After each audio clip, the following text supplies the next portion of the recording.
Sir, आपने अपनी बात यहाँ रखी है, ये बात आपकी नहीं सर, सदन की है। और नेता सदन माननीय शिवराज जी और हमारे देश के पूर्व प्रधानमंत्री, इस सदन के सीनियर मोस्ट सदस्य श्री देव गौड़ा जी के बात से मैं अपने आप को शामिल करता हूँ। सर, सीनियर मेंबर ने जब आपको एक कॉलीग डिस्क्राइब किया, सर जिस पदभार को आप संभाल रहे हैं उसकी अपनी मर्यादा है।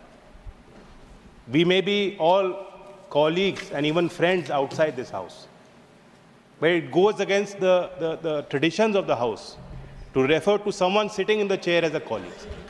We must all abide by your decisions. और आप खुला संवाद करते हैं सर, चेयर पे बैठ के आप सदस्यों को मौका देते हैं, अवसर देते हैं। जो आज आपने यहाँ बात रखी है, खास तौर से इमरजेंसी जो देश के लिए काला दौर था, ये सभी नौजवानों को, पूरे देश भर के लोग इस बात को देखें, इससे हमें सबक सीखना चाहिए। भारत सरकार ने जो पहल की है कि ये चीज़ इतिहास में दर्ज होनी चाहिए। हम रिवीजन नहीं कर सकते, ये देश के इतिहास का हिस्सा है, लेकिन उस इतिहास को जब तक हम जानेंगे नहीं तो बार बार ऐसी गलती दोहराने के लिए हम मजबूर होंगे। जो भी आपका फैसला, निर्णय होगा, मैं तो ये अपील करता हूँ कि सख्ती होनी ही चाहिए।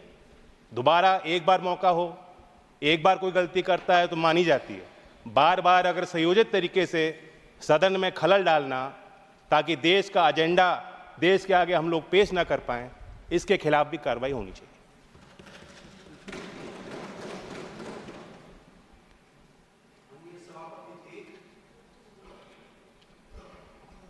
मैं जो 11 वर्षों से राज्यसभा में देखा हूं, आज मुझको बहुत हार्दिक तकलीफ हुई। आसन के साथ, सभापति जी के साथ, जो हर एक राज्यों का विश्वास आप में प्राप्त है, उसको इस तरह की बात करना ये लोकतंत्र के विरुद्ध है। हम जनता से अपील करते हैं, हम आपसे निवेदन करना चाहते हैं कि आपातकाल जो लगाने वाले लोग हैं, जो लोकतंत्र के विरोधी लोग हैं, उन लोगों पर आप सख्त से सख्त कार्रवाई करें। जनता ने श्री नरेंद्र मोदी जी को तीसरी बार शक्ति दी है, आशीर्वाद दिया है, और उस शक्ति को, उस आशीर्वाद को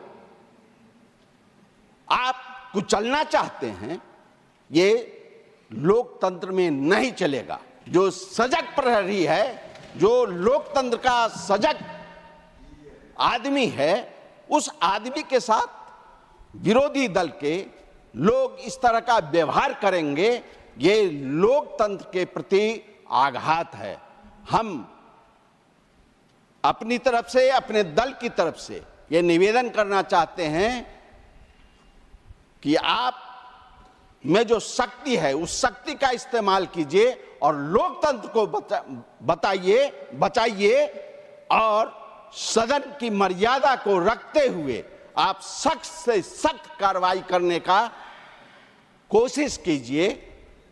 मैं भी 36 वर्षों से संसदीय जीवन में रहा हूं, लेकिन इस तरह का व्यवहार, बड़ी उम्मीद के साथ यहां लोग आते हैं कि नई दिल्ली में, लोकसभा में, राज्यसभा की जो मर्यादा है, उस मर्यादा को रखने का काम करेंगे और जनता की आवाज को मुखर होकर उठाने का काम करेंगे। इस आवाज को कुचलने का जो साजिश चल रहा है, इस साजिश के विरुद्ध में आपको कार्रवाई करनी चाहिए। जय हिंद, जय भारत।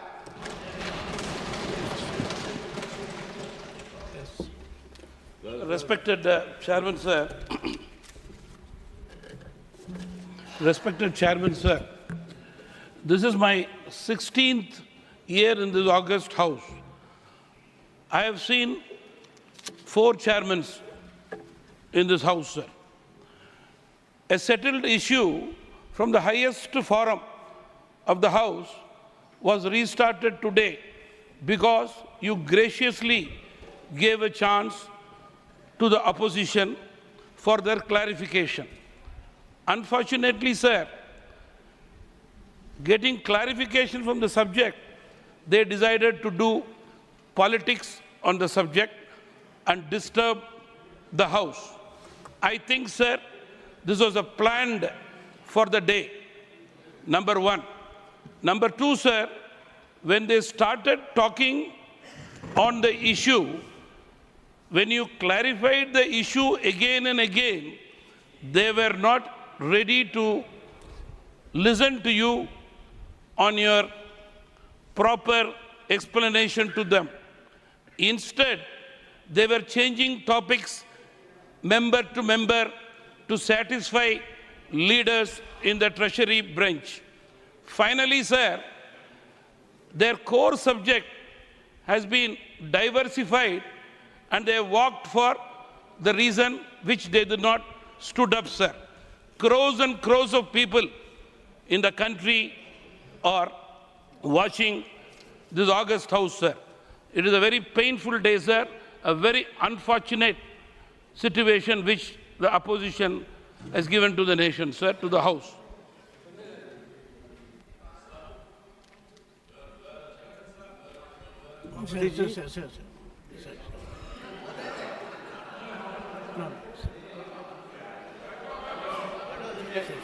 सभापति महोदय, हम लोगों के लिए तो ये एक तरह से पहला सेशन देखने के लिए मिला और बिहार के हाउस में हम लोग रहे 10-12 साल। मैं खुद देखता था आप ज़्यादा अपोजिशन को एकोमोडेट करते रहते थे। जब भी मौका, यहाँ ज़्यादा लोगों को आवाज़ बंद करवाते थे, इधर से आवाज़ आता था। जितना हो सकता था आपने एकोमोडेट करने का कोशिश किया लोगों को। आज मैं देखा, मेरे लिए बड़ा सरप्राइज था, जो हाईएस्ट लीडर कांग्रेस की है, आप तो सबको बोलते हैं कि खड़ा होकर बोलिए, बैठे बैठे मत बोलिए। वो बैठे बैठे इंस्ट्रक्शन दे रही थी वहाँ से, वहीं से इंस्टिगेट हुआ है सारा चीज़। उन्होंने वो बैठ करके इंस्टिगेट किया सारे माहौल को। उसके बाद सारे कांग्रेस के लोग इकट्ठा हुए वहाँ पर और वो आपके तरफ बार बार इशारा करके कुछ बोल रही थी बैठे बैठे।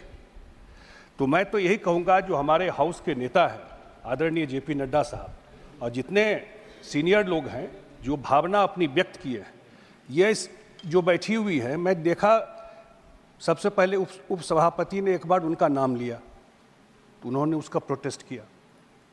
आपने क्लैरिफाई किया इस चीज़ को कि जो आप नॉमिनेशन में कागज़ देते हैं, जो आता है वही नाम लिया जाता है और उसका प्रोसेस है चेंज करने का, आप चेंज कर सकते हैं नाम।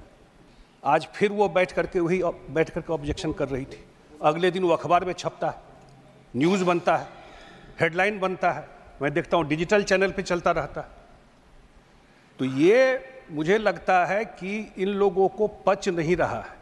नरेंद्र मोदी जी का तीसरी बार आना इन लोगों को पच ही नहीं रहा है कि कैसे हो गया ये चीज़। सच्चाई ये है और कोई वजह नहीं है। इसीलिए हम सब लोग चाहते हैं कि आपका चेयर, आपका इंस्टीट्यूशन, जो जैन जी कह रहे थे, कॉलीग कैसे हो गए भाई? इस चेयर का अपना सम्मान है। आप वहाँ से डायरेक्शन देते हैं, आप वहाँ से रूलिंग देते हैं। तो मैं यही अपने तरफ से, अपने पार्टी के तरफ से यही निवेदन करूँगा कि क्योंकि ये बार बार ये होता रहेगा और आप थोड़ा सॉफ्ट मत होइए सर, आप थोड़ा डंडा चलाइए, नहीं तो ये हमेशा ये दिक्कत होता रहेगा। आपको एक बार देखना पड़ेगा। मैं देखता हूं आप बहुत एकोमोडेट करते हैं, नॉर्मली ऐसा होता नहीं है। मैं देखता हूं वो लोग मजाक भी करते रहते हैं,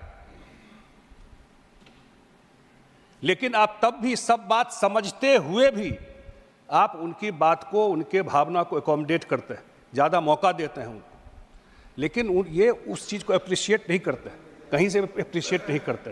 तो मुझे यही लगता है कि जो भावना व्यक्त की है हाउस के लीडर ने, हम सब उस भावना के साथ है और एक कोई न कोई कड़ी कार्रवाई, उनको तो माफ़ी मांगना ही चाहिए। और मैं फिर कह रहा हूं कि आज जो भी इंस्टिगेट हुआ है यहाँ पर, जो उनके सर्वोच्च नेता हैं, उन्होंने बैठ करके ये किया है।